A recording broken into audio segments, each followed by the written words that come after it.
بسم الله الرحمن الرحيم الحمد لله رب العالمين والصلاة والسلام على رسول الله صلى الله عليه وسلم أنيقو حقيقة الدين تيا وقافته حسب وطني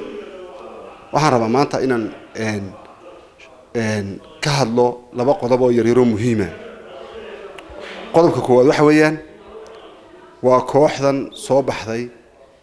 إما قاعد لهذا السادعون بالحق كوحدا صو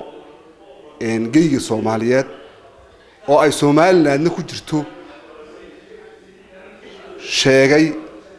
inay yihiin koox diimeed xaq ku dhawaaqay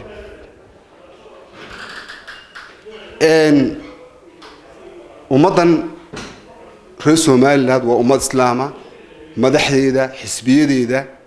shacbigeeda waa islaan ummad islaamnimada cariiq ku ah hadaba marka waxa weeyaan kooxdan sheegtay inay 45 sanadood daraasad sameeyeen waxa yihiin aan wali hada la garan kareynin ayaa mas'uul ka ah waxa mas'uul ka ah xukuumadda uu hogaaminayo Sayid Ahmed Maxamed Maxamuud Sinaayo isaga mas'uul ka ah oo loo doortay inuu ummadan diinteeda iyo wixii sax iyo wixii khaldanba uu markaa waxa weeyaan ka saxo wasaaraddan baan u sameeysanay oo wasaaradda diinta iyo awqaafta wasaaradii wali hadaas kamay soo saarin wax cad kooxdan aragtida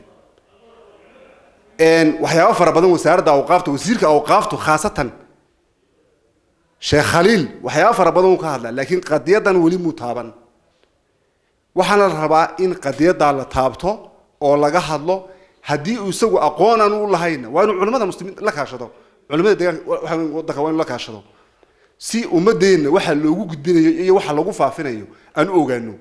waliba khaasatan waxa weeyaan geeyida Soomaaliyeed oo Soomaaliland ku jirto waxay sheegeen in dad ka tirsan ay joogaan marka qadiyadaasi waxa weeyaan ugu baaqana ka xisbi ahaan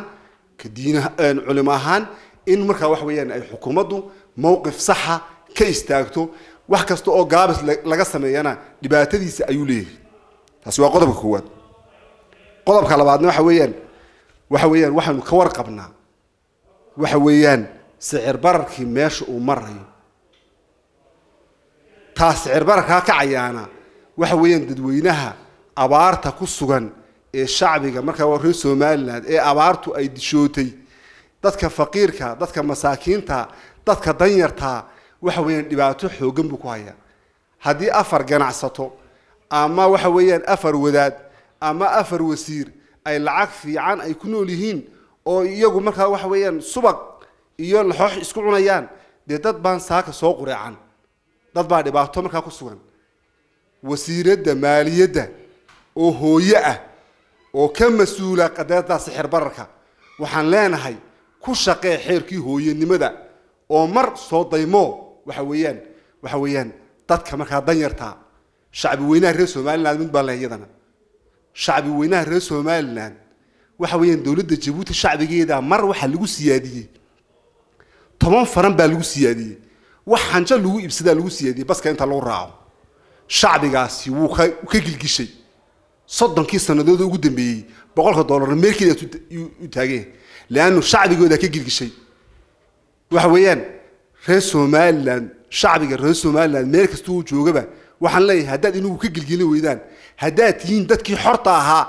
ee marka wax weyn Maxamed Siyaad Barre rasaasta kaga dhaqaajay magaalada Hargeysa maanta waa inaad ka gilgilataan marka wax weeyaan doorarka kacaya haddii kale se waxaad noqon doontaan waxa weeyaan adoomadii xayla salaasa lahaaye shilinka xayla salaasi uu ku sawiran yahay markuu dhulka ku dhaco intay kor soo qaadaan dhulkan jiray baad noqon doontaan markaas sixir bararkaasina halis buu ku hayaa waxa weyn ummadana uu baabiinaya waa inaan meel uga soo wada jeesano waa inaan diidno wixii dulmi ummadeena ku haya maalin ma waxaan suganaa maalinta marka waxa weeyaan ilmaha yara faqiirka ay waxa weeyaan anu waxa weeyaan koob waxa weeyaan xabad la xooxa oo soo waayay maalintaas suganaa abaarna waan ka cabananaa sixir bararkiina halkaas u maraya waa inaan diidno oo aan ka soo horjeesano waad maasantii